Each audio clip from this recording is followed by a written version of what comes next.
Video content has been made available for information and educational purpose only. Unidirectional trade strategy is a copyright content of IFMC. Market में अगर हम ज्यादा aggressive होकर काम करेंगे तो मार्केट उसको बड़ी जल्दी बाहर कर देती है। मार्केट में टिक वो पाया है जो धीरे चला है, जो डर के चला है वो बाजार में जिंदगी भर काम करता रहेगा। हम कहें आज आए मार्केट में और कल से मुझे भाई साहब पैसे आने शुरू हो जाएं, नहीं, इट टेक्स टाइम। धीरे धीरे प्रैक्टिस चाहिए, पेपर ट्रेड्स चाहिए।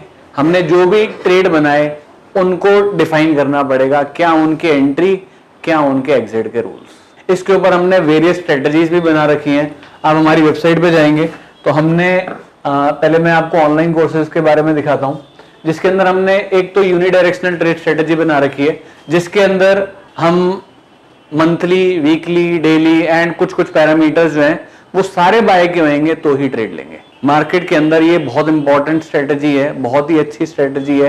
क्यों? मार्केट के अंदर अलग अलग तरह के प्लेयर्स हैं। कुछ ऐसे हैं जो तेजी में है, कुछ ऐसे हैं जो मंदे में है। एक बड़ी मछली है, एक उससे छोटी मछली है, एक उससे छोटी मछली है। हमारी विनिंग प्रोबेबिलिटी कब बढ़ेगी? जब ये सारी की सारी मछलियां एक डायरेक्शन की होंगी। तो हमारे को मार्केट के अंदर सबसे इंपॉर्टेंट है डायरेक्शन को प्रिडिक्ट करना। टू बी टेक्निकल बनने के लिए हमारे को दो चीजें रिमूव करनी पड़ती हैं। एक है ग्रीड, जो सर ने भी बताया था। मैं एक चीज और ऐड कर दे रहा हूं, वो है फियर। अब मुझे बताइए लालच कब आता है?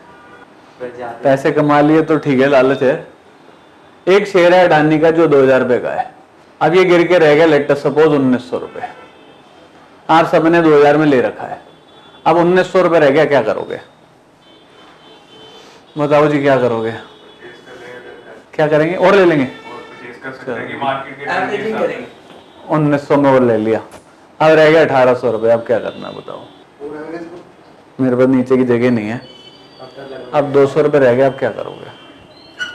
अब कह दोगे शेयर मार्केट जुआ है, सट्टा है, यहाँ तो नुकसान ही होता है।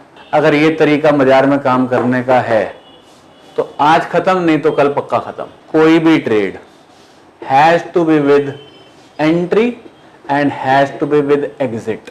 रूल्स डिफाइंड चाहिए। पंजाबी में कहावत है, जिसने बनाए थड़े वो आज भी बढ़े और कल भी बढ़े। जब ये बाजार गिरेगा तो पताल के भी नीचे घुस जाएगा, और जब ये बढ़ेगा ये छत भी फाड़ देगा। तो इस बाजार के अंदर ना तो कोई टॉप है ना कोई बॉटम है। और ये ग्रीड कब आता है पता है? जब ये 2000 वाला शेयर 1000 रुपए में मिलने लग जाता है, तब ग्रीड आता है। अब और कहां जाएगा? अब तो ये काम कर, ये घर भी बेच दे और ये ले ले। अब और क्या होगा? अगर ये रीजन है बाय के तो ये गलत है। यानी जो आपके ट्रेड हैं वो इमोशन बेस्ड हैं। यहां पे ट्रेड लिया था तो डिफाइन करना चाहिए था क्या टारगेट और क्या स्टॉप लॉस, जो आप में से किसी के पास नहीं था। तो वो ट्रेड है। और इस ट्रेड को बनाने के लिए पहले एनालिसिस चाहिए। टेक्निकल्स के अंदर हम अलग अलग स्ट्रेटजीज को देखेंगे, जिसमें हम लाइन चार्ट की अलग स्ट्रेटजीज हो सकती हैं, बार चार्ट की अलग स्ट्रेटजीज हो सकती हैं, कैंडल की अलग स्ट्रेटजीज हो सकती हैं। ट्रेड कर रहे हैं तो उससे पहले बारिश होएगी या नहीं होएगी, जब उसके लिए एनालिसिस है। वेदर फोरकास्ट वाले ऐसे दे देते हैं क्या? बादल देखते हैं, हवा का रुख देखते हैं, मॉइस्चर देखते हैं, तब जाके बताते हैं बारिश होएगी या नहीं होएगी। तो शेयर खरीदना है या बेचना है उससे पहले एनालिसिस नहीं चाहिए? जब बारिश होगी या नहीं होगी उसके लिए एनालिसिस करोगे तो भाई शेयर खरीदने बेचने से पहले नहीं एनालिसिस करोगे। होमवर्क तो करना ही पड़ेगा। इस बाजार में बिना होमवर्क करे जाएंगे तो बहुत पिटाई लगती है, और यहाँ सजा माफी नहीं मिलती। यहाँ तो पैसे ही भरने पड़ते हैं सजा के। तो हमने भी भरे हैं, ऐसा नहीं है कि कई बार नुकसान देके भी सीखना चाहिए, बट नुकसान उतना होए जो कैलकुलेटेड होए। रिस्क लेना है तो कैलकुलेटेड ही लेना है। एक्स्ट्राऑर्डिनरी रिस्क बाजार से बाहर कर देगा। बहुत सारे लोग बाजार में आते हैं, जो जना 1 साल टिक गया, मैं मानता हूं पूरी जिंदगी काम करेगा। बस ये 1 साल टिकना जो है ना, यही सबसे मुश्किल काम है। 1 साल के बाद अपनी बैलेंस शीट बराबर दिखा दो तो मैं मानता हूं आप बाजार के अंदर मोस्ट प्रोबेबली सर्वाइव कर जाओगे। उसके लिए होमवर्क चाहिए, एंट्री एंड एग्जिट दोनों के रूल्स चाहिए। इसके अलावा हम सपोर्ट रेजिस्टेंस, इसके अलावा पैटर्न्स जिसमें हेड एंड शोल्डर हो गया, डबल टॉप हो गया, डबल बॉटम हो गया। भाई इन्वेस्टमेंट के लिए सारे ट्रेड जो है हमारे इंट्राडे के नहीं होने चाहिए। हमारी जो कैपिटल है उसको भी हमें डाइवर्ट करना चाहिए इन intraday trades, short positional trade and long positional trade. हर एक के लिए अलग सेट ऑफ रूल्स डिफाइन करने चाहिए, एंट्री के भी और एग्जिट के भी। साथ में मुझे यह भी डिफाइन करना चाहिए कि अगर मैं इंट्राडे कर रहा हूं तो मुझे कितनी कैपिटल यूज करनी है। मेरे 10 लाख रुपए हैं तो सारे इंट्राडे लगा दो, सारे ऑप्शन में ही लगा दो, अगले दिन डबल हो जाएंगे या जीरो हो जाएंगे, क्योंकि ऑप्शन है वो तो 100% से कम बात ही नहीं करती। किसी भी दिन अगर आप ऑप्शन का डाटा उठा लो तो 100% का हाई एंड लो है। 100 रुपए का लो होगा तो 200 रुपए का हाई होगा कम से कम। डेली की मूवमेंट है और आज की डेट में सबसे ज्यादा लोग जो हैं पीछे वो इसी के पीछे है, जो मेरे हिसाब से सही नहीं है। सबको लगता है कि भाई सुबह लूं और शाम को डबल कर दूं। ठीक है, मैं ये नहीं कहता हूं कि ऑप्शन बाइंग नहीं करनी है, बाइंग करनी है, बट यहां पर भी रूल चाहिए। ये नहीं हो सकता कि सारी की सारी कैपिटल यहां। एक्चुअली ऑप्शन बना क्यों पता है किसी को? सारे लोग आजकल ऑप्शन बहुत ज्यादा करते हैं, यूट्यूब भी भरा हुआ है। क्यों बना ऑप्शन? फ्यूचर ऑप्शन क्यों बना? कोई ट्रेड करता है आप में से ऑप्शंस? किसी ने कराओ हैं? हाँ, क्यों बना पहले तो ये बताओ। ये बना एक पर्पस के लिए, that is called as hedging. Hedging का मतलब होता है रिड्यूसिंग ऑफ रिस्क। रिस्क को कम करने के लिए ये डेरिवेटिव की मार्केट बनी थी, जिसकी वैल्यू, ये जो वर्ड बना था, ये वर्ड बना था from a word called derive, यानी जिसकी वैल्यू कहीं और से निकलेगी। इसकी वैल्यू निकल रही थी कैश मार्केट से। कैश में तो आज की डेट में कम ट्रेडिंग हो गई, डेरिवेटिव में ज्यादा हो गई। यह बनाया गया था एक पर्पस के लिए, जिसका पर्पस था रिस्क को कम करना, रिस्क को बढ़ाना नहीं। आज की डेट में सारी दुनिया ने रिस्क को बढ़ाने के लिए फ्यूचर ऑप्शंस में ट्रेड करना स्टार्ट कर दिया। सरकार भी यही करती है, सरकार भी गलत करती है कि हर दिन की वीकली एक्सपायरी लेके आ गए।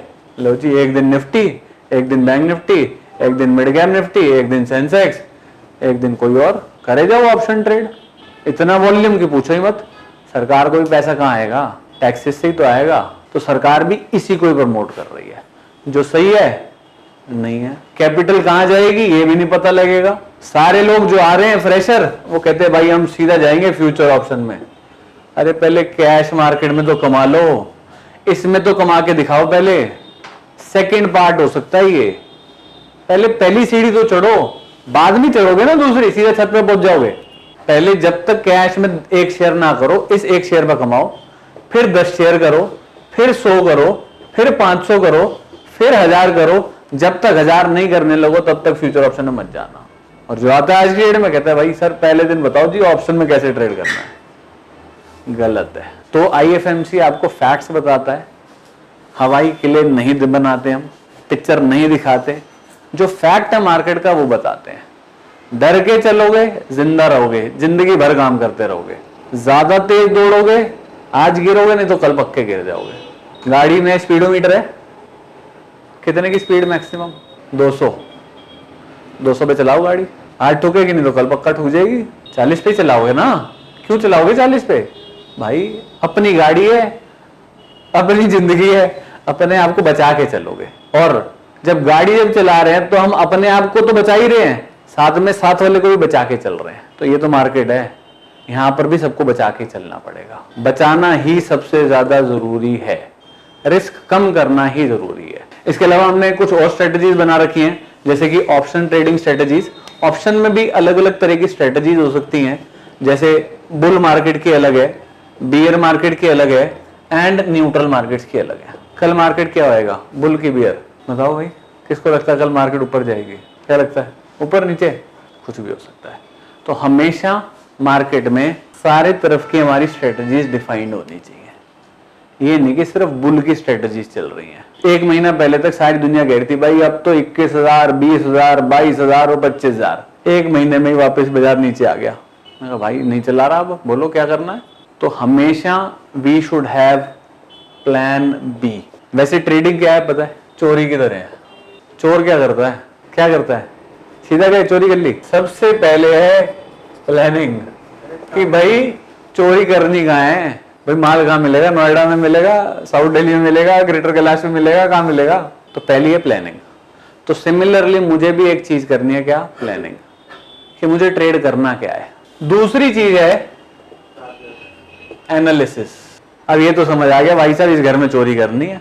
अब एनालिसिस क्या बोलता है, चोर क्या करेगा, एनालिसिस करेगा, देखेगा भाई किस टाइम लोग घर में आते हैं, किस टाइम घर से जाते हैं, कौन कौन है घर में। तो हमें क्या करना है, एनालिसिस करना है। किसका, घर का नहीं, जिस स्टॉक का ट्रेड करना है उस स्टॉक का एनालिसिस।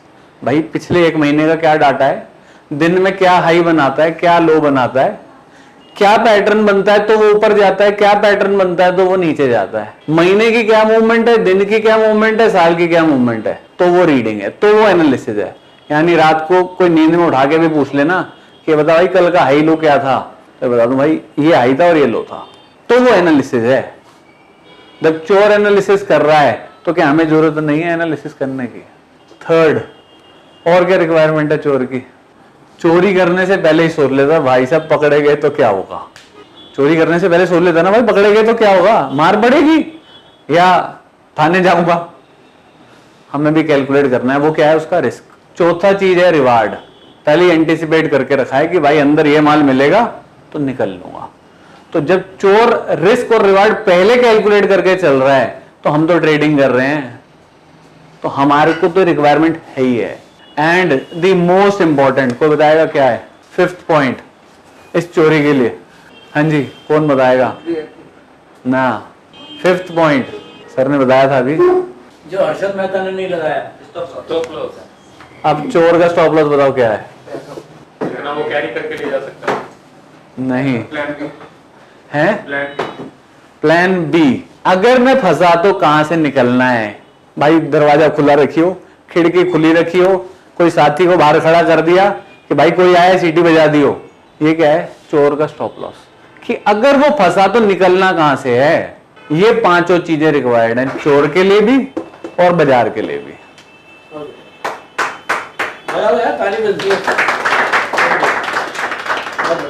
तो स्टॉक मार्केट के अंदर भी ये पांचों चीजें जो हैं वो रिक्वायर्ड है।